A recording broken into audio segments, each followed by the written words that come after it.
व्यवहार में जो बताया गया। आगे 25वें काव्य में बताएंगे शंकर कौन है। तो यहाँ पर शंकर जी भी आए, शिव जी भी आए, कृष्ण भी आए, सब कुछ आए, लेकिन अचानक वह बहरूपिया कहाँ तक पहुंच गया। सुनो, आपके यहाँ पर बीतरागी जिनेंद्र देव पधार रहे हैं। पहले तो किसी ने कुछ नहीं कहा, सावधानी से सुनते रहे, लेकिन जब बीतरागी जिनेंद्र देव की बात आने लगी तब मंत्री से सहन नहीं हुआ। जैसे ही उसने सुना और मंत्री राज दरबार में ही क्या हो गया, परेशान हो गया, क्या किया जाए।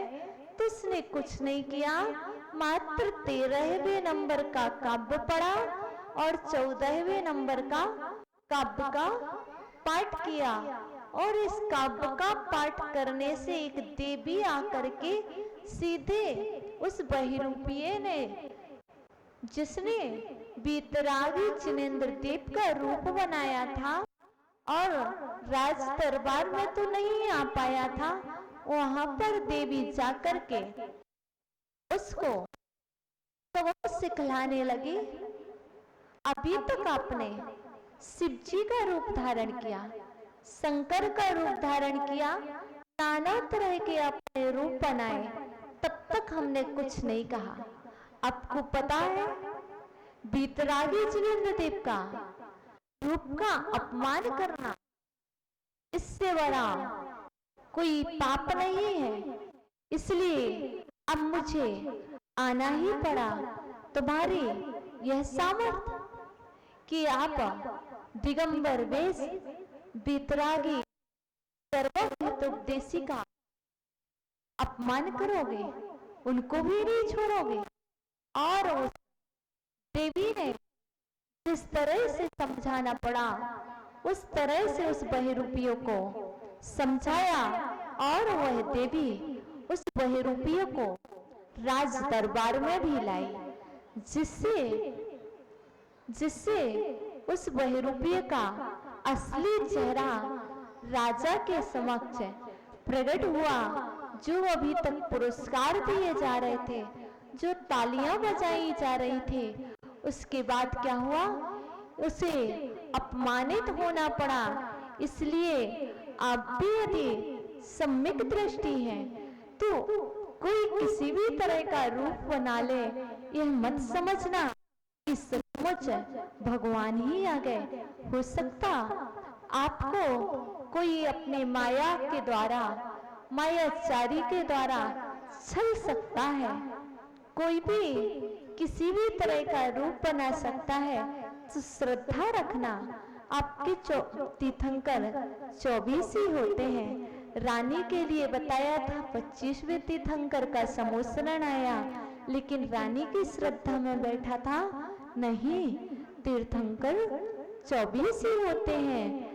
इसी तरह आप भी श्रद्धा रखना कि हमारे भगवान अवतारवादी नहीं होते हैं, जो एक बार मोक्ष चला जाता है, जो एक बार सिद्ध हो जाता है, वह द्वारा इस संसार में नहीं आता। यदि किसी की समाधि हो जाए तो कोई कहे वह आ गए, तो वह कभी भी नहीं आता। इससे शिक्षा मात्र इतनी ही नहीं लेना, यह भी शिक्षा ले लेना।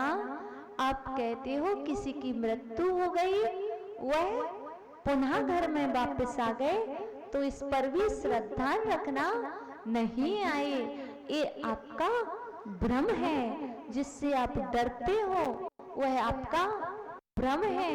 यह तो सम्यक में स्थिर करने वाला है। इसलिए कोई कितना भी कहे, आप इतना ही समझना, जो हमारे बीतरागी सच्चे देव हैं, वह कभी भी इस जगत में द्वारा नहीं आएंगे।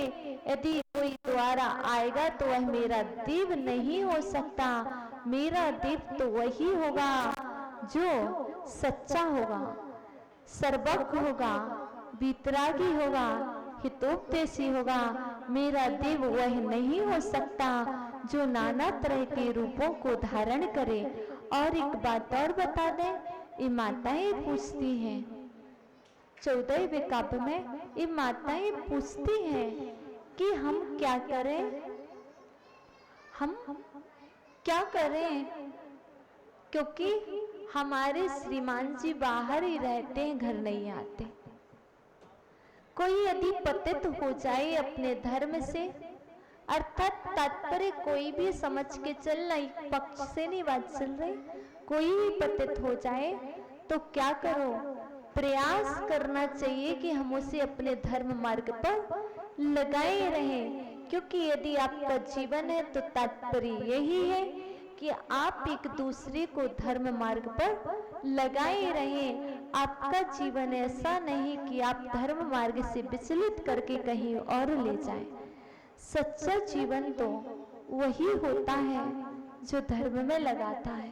तो इसके लिए किसी के पास जाने की आवश्यकता नहीं है। किसी को बताओगे तो हंसी के पात्र बनोगे, किसी से पूछोगे तो भी हंसी के पात्र बनोगे। आप किसी से कहोगे उनको नहीं बताना, किसी से नहीं कहना, हम आपको ही बता रहे। एक बात बतला दूं, जब आपने ये बात कही किसी को मत कहना, सिर्फ हम आपको बतला रहे, अब वह व्यक्ति अवश्य कहेगा। जैसे ही आपने कह दिया किसी को मत बताना, ये सत्य कह रहे हैं। आपने जहां ये बात कही वहां पर वह व्यक्ति अवश्य किसी न किसी को बताएगा। हमसे तो कोई कहे कि बता नहीं, हम तो कहेंगे बिल्कुल बताएंगे, बिल्कुल बताएंगे। आपने कहा क्यों हमसे, बाकी विषय हमारा, लेकिन हम तो बताएंगे, क्योंकि आपने जिसे बताया है उसका भी तो कोई विश्वास पात्र होगा कि नहीं। आपने आकर के हमें एक बात बताई, आपने विश्वास करके, हमारा तो आप पर नहीं था, आपका श्रद्धा हम पर था, हमारा भी तो कोई और होगा विश्वास पात्र कि नहीं होगा। और फिर जिसको हम बताएंगे उसका भी कोई विश्वास नहीं होगा कि नहीं होगा, बताओ होगा। तो आपको एक सबसे बड़ी बात बताए, जो आप कहते हो हमने तो सिर्फ एक को बताई थी।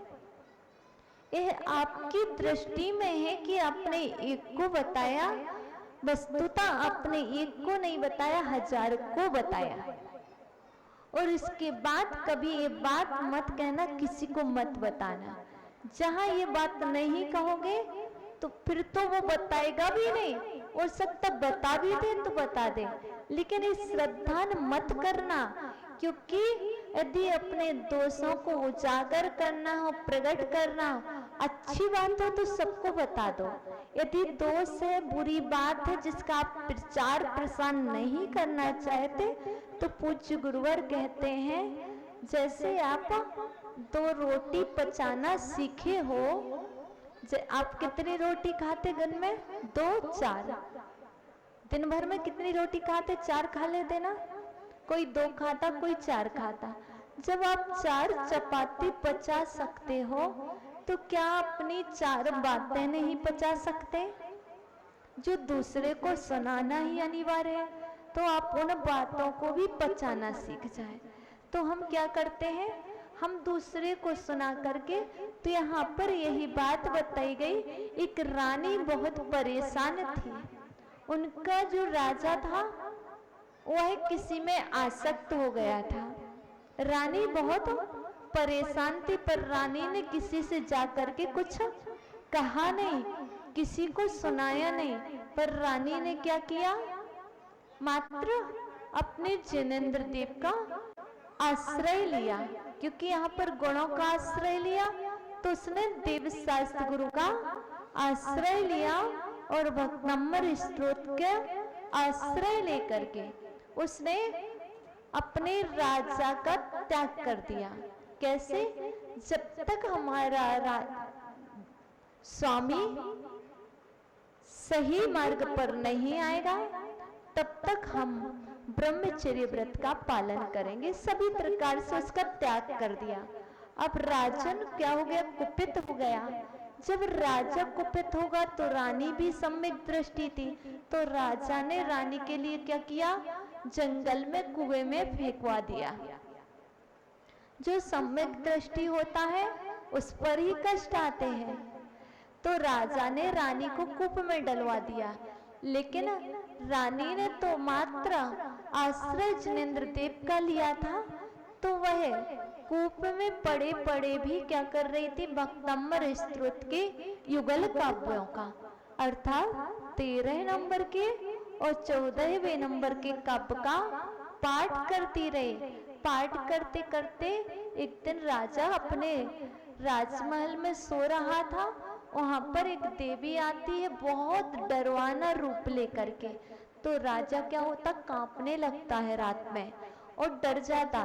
तो देवी ने शिक्षा दी, तुमने रानी को कूप में डलवाया है और तुमने अपने व्रत का परित्याग करके अब ब्रह्म का आश्रय लिया हो। यदि आप अपना जीवन चाहते हो, यदि आप अपना जीवन चाहते हो तो अपने व्रत में स्थिर हो और रानी को वापस लाओ। जब उस राजन ने क्षमा मांग ली, सब कुछ स्वीकार कर लिया, तो देवी ने क्या किया, अपने शक्ति के द्वारा देवी रानी को भी वापस लाई और राजा के पास सौंप दिया। इस तरह से जब कोई साथ न दे, किसी को सुनाओगे तो